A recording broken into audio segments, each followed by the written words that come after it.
Hello friends, welcome to my YouTube channel. Myself निशित दोषी. सो देखते हैं मार्केट नेक्स्ट वीक के लिए कैसा है एंड क्या पॉसिबिलिटीज़ है मार्केट में.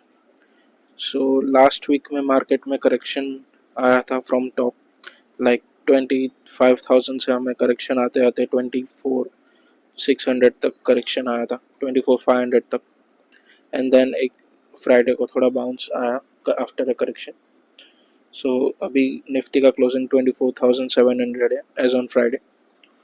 सो नेक्स्ट वीक के लिए मार्केट के एनालिसिस एज पर चार्ट अगर देखें सो निफ्टी में एक अच्छा बाउंस आया है from the bottom.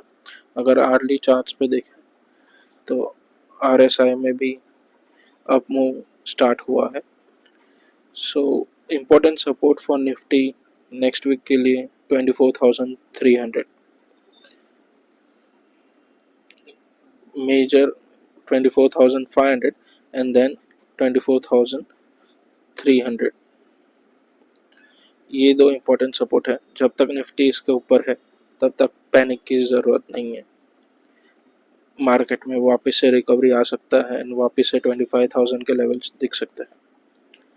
Important resistance 25,200. Market अगर इसके ऊपर जाता है ये वीक में so again a fresh up move can start. तब तक ये रेंज में रह सकता है 25,500 टू 25,200. ये ब्रॉडर रेंज है मार्केट निफ्टी का फॉर दिस वीक. फ्रेंड्स, ये जो रिसेंट करेक्शन आया था वो मैंने मेरे फ्री व्हाट्सएप ग्रुप में अपडेट किया था, like expecting a correction in small cap and mid cap in coming days. So proper timely हमने ये करेक्शन को टाइम किया था एंड देन उस हिसाब से ही मार्केट में करेक्शन थर्सडे और फ्राइडे को आया था. सो अगर आप भी इंटरेस्टेड हो तो आप मेरे फ्री ग्रुप को ज्वाइन कर सकते हैं. Now let's analyse the bank Nifty. So bank Nifty में अगर आप डेली चार्ट्स पे देखेंगे सो इसमें भी करेक्शन आया था टॉप से एंड नाउ फ्राइडे को आफ्टर अ बॉटम थोड़ा रिवर्सल पॉसिबल हुआ. सो अगेन बैंक निफ्टी भी एक रेंज का important support 54,600 and important resistance 56,900.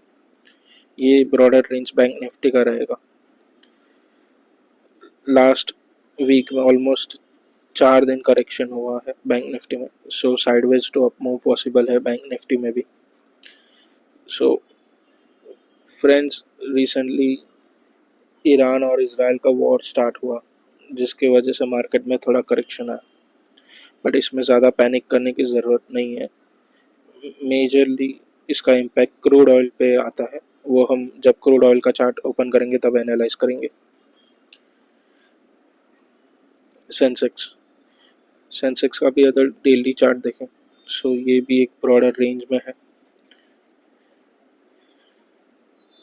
Important resistance 82,500 and important support 80,400. जब तक इस रेंज में है तब तक पॉजिटिव बायसेस के साथ ही एनालिसिस रहना चाहिए मार्केट में. Small cap and mid cap. Small cap 20 EMA से बहुत दूर था, लाइक रेंज आउट हुआ था, इसलिए करेक्शन इसमें एक्सपेक्टेड था, जिसलिए मैंने अपडेट किया था ग्रुप में. सो 20 EMA से बाउंस लेके स्मॉल कैप में भी रिकवरी आया है फ्राइडे के लेटर हाफ में. सो important support for small cap 18,070 and important resistance 19,015. अगर 19,015 ब्रेक होता है so fresh up move for small caps index possible है जो ऑल टाइम हाई के आसपास लेके जाएगा. मिड कैप भी 20 EMA से रिकवरी आया है. सो सेम अगर न्यू हाई ब्रेक होता है सो डेफिनेटली इसमें भी अप मूव के चांसेस है. ब्रॉडर CNX 500, निफ्टी 500 का इंडेक्स भी 20 EMA के ऊपर क्लोजिंग दिया है. सो इसमें भी पॉजिटिव बायसेस के साथ ही काम करना चाहिए। यही ब्रॉडर अप्रोच रहना चाहिए, क्योंकि जो करेक्शन आना था वो टॉप से एक बार आ चुका है। सो यहाँ पे या तो साइडवेज या तो अप मूव पॉसिबिलिटी है। अगर डॉलर इंडेक्स की बात करें, डाउ जोन्स की बात करें, सो डाउ जोन्स भी एक ब्रॉडर रेंज में ही है। खास इसमें कुछ पैनिक या वॉर के रिलेटेड कुछ सिम्टम्स नहीं है। सो फॉरेन मार्केट्स में भी कोई वीकनेस नहीं दिख रहा है। नेस्डैक भी 20 EMA से बाउंस लिया है। सो इसमें भी वॉर के रिलेटेड कोई साइंस नहीं है वीकनेस के। सबसे फेवरेबल चीज़ इंडिया के लिए डॉलर इंडेक्स है, जो 100 के भी नीचे है, 98 है। इसमें भी अप मूव या कुछ आया नहीं है। सो डॉलर इंडेक्स अगर और वीक होता है, जो इसने इम्पोर्टेंट सपोर्ट ब्रेक किया है, तो वो पॉजिटिव रहेगा इंडियन मार्केट्स के लिए। जब तक डॉलर इंडेक्स 100 के नीचे है तब तक इंडियन मार्केट्स के लिए पॉजिटिव है। इंडिया वीक्स भी लास्ट 2 दिन में थोड़ा अप मूव हुआ है, बट वो भी एक ब्रॉडर रेंज में ही है। जब तक इंडिया वीक्स भी 18 के ऊपर नहीं जाता तब तक मेजर फॉल का कोई चांसेस नहीं लग रहा है मार्केट में। अगर सेक्टर एनालिसिस करें, सो निफ्टी ऑटो 50 EMA से बाउंस लिया था। सो ये भी एक रेंज में ही है। जब तक 52 वीक हाई या 24,000 ब्रेक नहीं होता तब तक इसमें भी एक मेजर अप मूव पॉसिबल नहीं है। मेटल इंडेक्स भी 20 EMA से रिकवरी लिया है। सो इन सब के हाइज नोट डाउन कीजिए। अगर ये हाइज इंडेक्स में ब्रेक होते हैं तो इसमें अब फ्रेश अप मूव पॉसिबल है। निफ्टी आईटी ज़्यादा स्ट्रॉन्ग दिख रहा है चार्ट्स के बेसिस पे, सो इसे वॉच आउट कीजिए आईटी स्टॉक्स पे। फार्मा भी एक रेंज में ही चल रहा है। सो जब तक इन इंडेक्स में एक प्रॉपर ब्रेकआउट नहीं आता तब तक इसमें स्टॉक स्पेसिफिक ही अप्रोच रखना पड़ेगा। निफ्टी रियलिटी भी 20 EMA से रिकवर हुआ है। So fresh up move till 1040 possible है ये इंडेक्स में भी।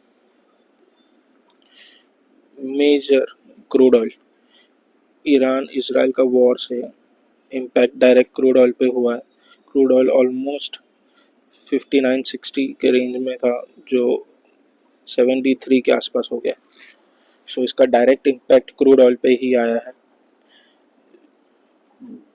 ब्रॉडर सेंस में एक रेजिस्टेंस के आसपास है क्रूड ऑयल। सो क्रूड ऑयल अगर 76 के अबाव जाता है, ये मेजर लेवल है इसमें चेक करने के लिए। अगर 76 के अबाव जाता है तो मार्केट में और थोड़ा करेक्शन आ सकता है, but Indian markets long term के लिए कंफर्टेबल है जब तक क्रूड ऑयल 90 के नीचे है, और मिड टर्म के लिए 80 के नीचे है। जब तक ये इनके ये लेवल्स के नीचे है तब तक कोई बड़ा क्रैश एक्सपेक्टेड नहीं है। सो ज़्यादा पैनिक ना करें। निफ्टी ऑल टाइम हाई से थोड़ा ही डाउन है, सो पॉजिटिव अप्रोच ही रखें, और every dip is an opportunity for long term.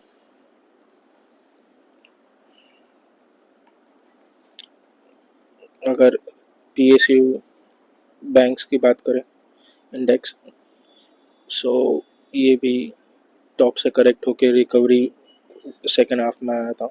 सो सभी स्टॉक्स और इंडेक्सेस में यही ब्रॉडर ट्रेंड दिख रहा है कि टॉप से करेक्शन आया एंड देन अब फ्राइडे सेकेंड हाफ से रिवर्सल हुआ है। सो ये अब पॉसिबल रह सकता है।